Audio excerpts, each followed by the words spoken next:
ساتھ ناظرین 3 شخصیات موجود ہیں جو یقیناً کسی تعارف کی محتاج نہیں ہیں اور آج ان سے گفتگو بہت ڈیٹیل ہوگی. آپ نے ہمارے ساتھ رہنا ہے کیونکہ بہت سی باتیں آج آپ کو انتہائی نہیں پتہ چلیں گی دیا کرتا ہے. اچھا اب آتے ہیں ذرا تھوڑا سا اسپیسیفک کر کے بات کرتے ہیں تاکہ لوگوں کو یہ بھی سمجھ میں آئے بات. ایک تو ہلاکتوں کے ازمان میں ظاہر اجمالی بات ہے لیکن ساتھ ساتھ جو اسپیسیفکیشن ہے وہ یہ ہے کہ سب سے پہلے میں سمجھنا چاہ رہا ہوں نوح علیہ السلام 950 برس تک آپ نے تبلیغ فرمائی. ہود علیہ السلام جن کی قوم کو قوم عاد کہا جاتا ہے 200 فیٹس کے مطلب ان کے قد طاقت پر بڑا زام. ذرا ان کے بارے میں بتائیے کہ ہلاکتوں کے اسباب کیا بنے. بسم اللہ الرحمن الرحیم. بہت شکریہ جنید بھائی. جنید بھائی آپ نے انٹرو میں ایک بڑی خوبصورت بات کی تھی. یہ جتنی قوموں پر عذاب آئے ہیں خواہ وہ نوح علیہ السلام کی قوم تھی یا آگے تک سلسلہ, آپ نے اسپیسیفکلی نوح علیہ السلام کی قوم کا تذکرہ چونکہ کر رہے تھے تو وہاں ایک جملہ ارشاد فرمایا, وہ ایک کی پوائنٹ ہے. وہ یہ ہے کہ نوح علیہ السلام کی قوم پر جو عذاب آیا وہ ان کے مطالبے پر آیا. مطالبے پر آیا, ٹھیک. یہ ایک ایسی بات ہے کہ اللہ تعالیٰ نے کسی بھی قوم پر عذاب اس وقت تک نازل ہی نہیں کیا جب تک اس قوم نے خود مطالبہ نہ کیا. لے آؤ عذاب, یہ ان کا تھا. ایتنا بما تعدنا, جو وعدہ تم ہم سے کرتے ہو وہ لے کے آؤ. نوح علیہ السلام کی قوم, اب آپ اندازہ کریں کہ 950 سال تبلیغ فرمائی حضرت نوح علیہ السلام نے, اور قوم کا عالم یہ ہے کہ ایک دوسرے کو مضبوطی سے بتوں کے ساتھ چمٹنے کی وصیت کرتے رہتے ہیں. قالوا لا تذرن آلہتکم, اپنے معبودوں کو نہ چھوڑنا, ان کے ساتھ چمٹے رہو. وقالوا لا تذرن ودا ولا سواع ولا یغوث ویعوق ونسر, فرمایا ایک دوسرے کو کہہ رہے ہیں کافر, یہ ود ہمارا, یغوث یعوق نسر, ان بتوں کو بالکل نہ چھوڑنا, ان کے ساتھ چمٹے رہو. وہ تبلیغ فرما رہے ہیں کہ یہ تمہیں کوئی فائدہ نہیں دے سکتے, اور یہ ایک دوسرے کے ساتھ لگے ہوئے ہیں کہ ان بتوں سے چمٹ کے رہنا. اور ادھر ان کے ساتھ کیا رویہ ہے. حضرت نوح علیہ السلام وہ کشتی بنا رہے ہیں تو پاس سے ہنس کے گزرتے ہیں, ٹھٹھا کرتے ہیں. یہ عذاب کی ایک بڑی وجہ تھی کہ جہاں انہوں نے اللہ کی توحید کو بھی نہیں مانا وہاں پر پیغمبر کے ساتھ بھی ٹھٹھا کرتے رہے. پیغمبر کی نبوت پہ شک کرنا, تکذیب کرنا, جھٹلانا ان کو, وہاں تک ان کو کہتے رہے. یعنی قرآن کہتا ہے کلما مر علیہ ساخر منہ, جب بھی وہ گزرتے تھے حضرت نوح علیہ السلام کے پاس سے جو کشتی بنا رہے تھے, دیکھ کے ٹھٹھا کرتے یہ کیا کر رہا ہے. اور حضرت نوح علیہ السلام کے ساتھ ان کا جو رویہ رہا ہے وہ آپ دیکھیں. قرآن کہتا ہے فقال الملأ الذین کفروا من قومہ, ان کی قوم کے جو کافر سردار تھے. اب اندازہ کریں, یہ ہمیشہ جو بڑے ہوتے ہیں نا اپنے آپ کو امیر سمجھنے والے اور بڑے جاگیردار قسم کے لوگ, ملأ الذین کفروا من قومہ ما نراک الا بشرا مثلنا, ہم نہیں دیکھتے تم ہمارے ہی تو جیسے ایک بشر ہو. یہ ایک رویہ ہے جو ہر قوم نے جو عذاب کا شکار ہوئی ہے اپنے نبی کے ساتھ رکھا ہے. پہلے نمبر پر کہ نبی کو اپنی مثل قرار دے دینا اور کہنا کہ ان کے کون سے اوصاف ہیں جو ہم سے بالا تر ہیں, ان کی تو رائے بھی بعض اوقات ہم سے نیچے رہ جاتی ہے. یعنی بعض اوقات تو یہ غلطی ماننے والوں کے اندر بھی دار آئی ہے کہ وہ بھی یہ سمجھتے ہیں کہ مثل ہم اس طرح سے ہیں کہ بعض معاملات میں, عبادت میں, علم میں نبی سے امتی بڑھ جاتے ہیں, یہاں تک بھی چلا جاتا ہے. اور کافر کا تو عالم ہی کیا ہے, وہ تو اس بات پہ پہلے نمبر پہ کھڑا ہے, ما نراک الا بشرا مثلنا, ہم نہیں دیکھتے تم ہمارے ہی جیسے ایک بشر ہو. وما نراک اتبعک الا الذین هم راذلون بادئ الرأی, اور ہم یہ بھی دیکھتے ہیں کہ جو تمہارے پیروکار ہیں وہ ہیں ہی کیا. ہم میں جو بے وقت لوگ ہیں, بے حیثیت لوگ ہیں, وہ ہیں جو تمہاری پیروی کر رہے ہیں. گویا ان کو یہ زوم تھا کہ تمہاری پیروی کرنے والے کوئی امیر لوگ تو نہیں ہیں, مال و دولت والے لوگ تو نہیں ہیں. اور ہوتا بھی ایسا ہی ہے کہ انبیاء کی پیروی کرنے والے پہلے نمبر پر جو لوگ آتے ہیں وہ غربائی ہوتے ہیں, فقرائی ہوتے ہیں. لیکن یہ اس بات کو اپنی تضحیق بنا رہے ہیں اور حضرت نوح علیہ السلام کی تکذیب کا ذریعہ. وَمَا نَرَا لَكُمْ عَلَيْنَا مِنْ فَضْلٍ بَلْ نَظُنُّكُمْ كَاذِبِينَ, اور تمہاری ہم پر کوئی فضیلت نہیں ہے بلکہ تم تو جھوٹے ہی ہم سمجھتے ہیں کہ تم جھوٹے ہو. یہ جو پیغمبروں کو جھوٹا سمجھنا ہے یہ رویہ بھی ان قوموں کے درمیان کامن رہا ہے. نوح علیہ السلام کی قوم بھی یہی کہتی رہی. عاد علیہ السلام کی حضرت ہود علیہ السلام کی جو قوم ہے قوم عاد, انہوں نے بھی یہی کہا ہے. وہ یہ کہہ رہے ہیں, یعنی انہوں نے بھی کہا قال الملأ الذین کفروا من قومہ انا لنراک فی سفاہۃ وانا لنظنک من الکاذبین. اے ہود, ہم تو یہ دیکھتے ہیں کہ تم حماقت کر رہے ہو, ہم حماقت میں تمہیں پڑا ہوا دیکھتے ہیں, اور ہم سمجھتے ہیں کہ تم جھوٹے ہو. نبی اللہ کی توحید کا اعلان کر رہا ہے اور یہ اس کی بات کو ماننے کو تیار نہیں, جھوٹا کہتے ہیں. تکذیب انبیاء عذاب کا, ہلاکت کا بہترین بڑا سبب ہے. اللہ اس کے بعد اس قوم کو معاف نہیں کرتا, اس کے نبی کو جھوٹا قرار دیتا. اچھا اس میں دیکھیں پروفیسر, ایک بات بڑی خاص جو ہے کہ وہاں میرا خیال ہے 6 مہینے تک جو ہے آسمان سے پانی برستا رہا, زمین پانی ابالتی رہی, تنور سے جو ہے ابتدا ہوئی تھی, اور آپ یہ دیکھیے جودی کے پہاڑ پہ جا کے وہ کشتی ٹھہری، لیکن پوری کی پوری جو زمین تھی وہ غرق ہو کے رہ گئی تھی، ختم ہو گئی نا، یعنی اللہ تعالیٰ نے آسمانوں کے دروازے کھول دیے۔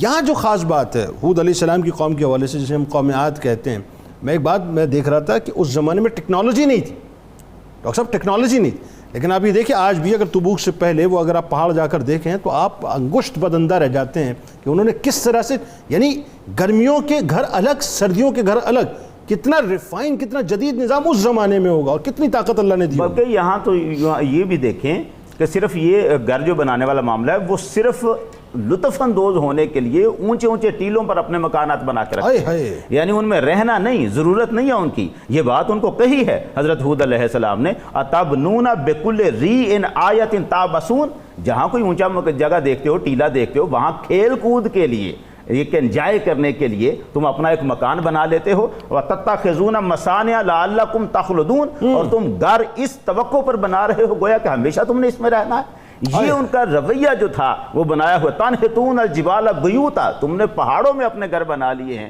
یہ کیسا رویہ ہے؟ یعنی ٹیکنالوجی تو بعد میں آئی ہے، اس وقت بھی ان کے پاس ستون بڑے بڑے اونچے کھڑے کر دیے، جس طرح ان کے قد ہیں 200 فیٹ کے برابر، اس طرح اونچے اونچے وہ ستون کھڑے کر کے بنا رہے ہیں۔ اس زمانے میں ان کے پاس وہ اعلیٰ ٹیکنالوجی۔ تو ہلاکت کے اسباب کیا ہوئے؟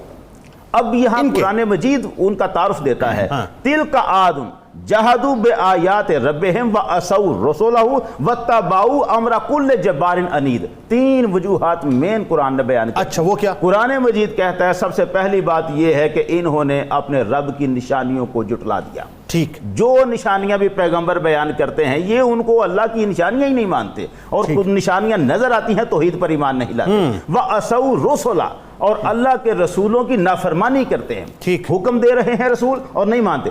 وہ جو مین وجہ قرآن بتاتا ہے وَاتَّبَعُوا أَمْرَ كُلِّ جَبَّارٍ عَنِيدٍ، ہر ظالم ہٹ درم کا حکم ماننا۔ یہ حکم ماننے کا دراصل مطلب یہ ہے کہ ایک رویہ ایسا اپنا کے رکھا ہوا ہے جس میں ظلم پایا جاتا ہے، ہٹ در بھی پائی جاتی ہے۔ وہ لگے ہی اس کام پر ہوئے ہیں کہ دوسروں پر ظلم کرنا ہے اور اپنی ضد سے نہیں ہٹنا۔ یہ جو مین تین اسباب بتاتا ہے قرآن، ان کی وجہ سے عذاب۔ بالکل ٹھیک ہے۔ کالر کو شامل پروفیسر صاحب، حضرت موسیٰ علیہ السلام، کیونکہ ظاہر ہے اور بہت سے تذکار ہیں لیکن اس وقت وقت نہیں ہے کہ ان کا ذکر کیا جائے اور مزید قوموں کا، لیکن حضرت موسیٰ علیہ السلام کی قوم یعنی فرعونیوں پہ جو عذاب ہے، ذرا وہ بتائیے ہلاکت کے اسباب کیا بنے؟ جی جنید بھائی، ایک بات آپ نے بار بار ایک جملہ اٹھایا ہے اور بڑا خوبصورت، اور یہ بات بڑی یعنی ایک قابل تسکین ہے کہ آپ اس کو پچھلی قوموں کے ساتھ جوڑ کے آپ نے جو بیان کر دیا، یہ بڑا زبردست، جو آپ کہہ رہے ہیں نا میرا جسم میری مرضی والا جو معاملہ ہے، اور اس کو آپ نے قوم سمود کے ساتھ بھی اٹیچ کیا۔ جی بالکل، قوم سمود یہ ایگزیکٹلی ایسا ہے۔ یہ شعیب علیہ السلام کی قوم بھی یہی کہتی ہے، یعنی شعیب علیہ السلام کی قوم نے تو باقاعدہ یہ لفظ کہے ہیں، یا شعیب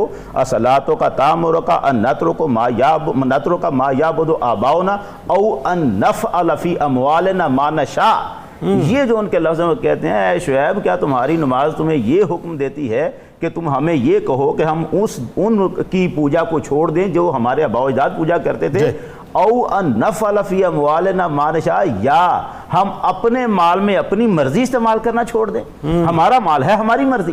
یہ جو فکرہ ان کا تھا کہ ہمارا مال ہے ہماری مرضی، یہاں سے یہ بالکل کنیکٹڈ ہے۔ جب مال تمہیں اللہ نے دیا ہے تو مرضی بھی اللہ کی چلے گی، جسم اللہ نے دیا ہے تو مرضی بھی اللہ کی بالکل چلے گی۔ ٹھیک۔ اب یہاں پر جو معاملہ ہے فرعون کی جو قوم ہے اور اس پر جو عذاب آ رہا ہے، یہ بات اللہ تعالیٰ فوراً ہی عذاب کسی قوم پر نازل نہیں کر دیتا، پہلے اسے سمجھنے کا موقع دیتا ہے، بالکل ٹھیک، سمجھنے کا موقع دیتا ہے۔ فرعونیوں پر جو عذاب آیا ہے کہ انہیں سمندر میں غرق کر دیا گیا، یہ یکدم نہیں ہوا، بالکل ایسے، اس سے پہلے ان کو بار بار جھنجھوڑا گیا، تنبیہ کی گئی۔ مثلا قرآن مجید میں سورہ اعراف میں ان عذابوں کی تفصیل بیان ہوئی ہے۔ ایک تو 5 عذاب ایک آیت نے الگ سے اکٹھے بیان کر دیے، مگر اس سے بھی پہلے ان کو ایک قحط میں مبتلا کیا گیا۔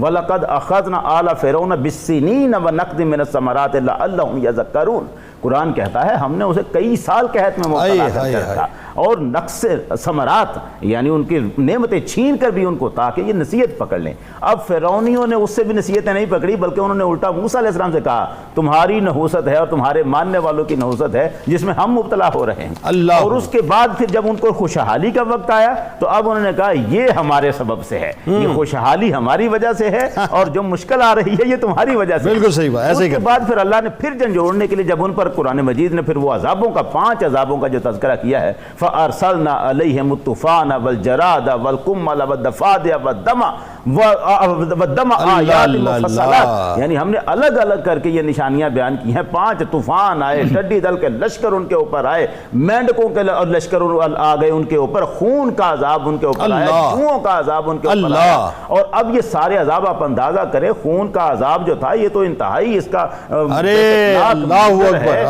پانی کے کنویں خون میں تبدیل ہو گئے۔ جس برتن میں وہ پانی کو لے کے پینا چاہتے، برتن تک کے اندر پانی اس وقت ٹھیک ہوتا، پینے لگتے خون بن جاتا۔ یہاں تک ہوتا کہ وہ جب فرعون کو جا کر کہا تو فرعون نے کہا موسیٰ علیہ السلام جو ہے انہوں نے نظر بندی کر دیے، تو کہتے نظر بندی نہیں ہے، ایک کام کرو کہ جو بنی اسرائیلیوں کا کٹورا اس سے پانی پیو۔ تو کٹورے میں ہوتا یہ تھا، اب میں عرض کروں آپ سے کہ یہاں پہ فرعونی کھڑے ہیں، یہاں پہ بنی اسرائیلی کھڑے ہیں، بنی اسرائیلی پیتے تو پانی ہوتا، اور وہی پانی جب مطلب فرعونی پیتے تو وہ خون میں منتقل ہو جاتا، خون ہو گیا ہوتا۔ اور اس سے بڑھ کر پھر آگے انہوں نے یہ کیا، اس کا حال یہ نکالا، انہوں نے کہا اچھا ایسے کرو، یہ جو بنی اسرائیلی ہے نا اس کو کہو پانی اپنے منہ میں لے کے ہمارے منہ میں کلی کر دے، اور وہ منظر بھی جب ہوا تو جب کلی ان کے منہ میں آتی تھی تو خون میں تبدیل ہو گئی، خون میں تبدیل ہو گئی۔ یہ اتنا بڑا عذاب، اب اس کے اوپر پھر یہ ہے کہ جب بھی ان پر یہ کوئی عذاب آتا ایک مرتبہ سمجھتے بھی، اور پھر آتے حضرت موسیٰ علیہ السلام کے پاس، جناب معاملہ یہ ہے کہ ہم سے ہو گئی غلطی، ہم مان لیتے ہیں، اب یہ ہے کہ آپ ذرا دعا کر دیں، یا موسیٰ ادع لنا ربک بما عہد عندک، آپ سے اللہ نے وعدہ کیا ہے آپ کی بات مانے گا، آپ ہمارے لیے دعا کریں، لئن کشفت عنا الرجز لنؤمنن لک، اگر ہم سے یہ عذاب ٹل جائے ہم آپ پر ایمان لے آئیں گے، اگر ہم سے یہ عذاب ٹل جائے ہم آپ پر ایمان لے آئیں گے، یہ بات۔ اور جب موسیٰ علیہ السلام دعا فرماتے عذاب ٹل جاتا تو پھر پہلی روش پر۔ اب یہ جو معاملہ تھا، اسی لیے تو قرآن کہتا ہے فَانْتَقَمْنَا مِنْهُمْ، پھر ہم نے انتقام لیا ہے ان سے، اور آخر میں ان کو پھر سمندر میں غرق کر دیا۔ یعنی وہ جو دریائے نیل کا واقعہ ہے کہ جس میں نیل میں فرعون اور فرعونیوں کو مکمل طور پہ غرق کر کے چیپٹر کو کلوز کر کے اس کی ممی کو رہتی دنیا تک عبرت نشان بنا دیا۔ بالکل ٹھیک ہے۔ ناظرین کرام، آج گفتگو ہوئی، ظاہر ہے ایک اجمالی جائزہ تھا آج دیگر اقوام کے کہ ان کے اوپر کس طرح سے عذاب آیا اور کیا ہلاکتیں ہوئیں۔ میں انتہائی شکر گزار ہوں آپ تینوں احباب کا کہ آپ تشریف لائے، اور اللہ تعالیٰ اس گفتگو کو ہمارے لیے سبق آموز بھی بنائے اور ہم اس سے بہت کچھ سیکھیں۔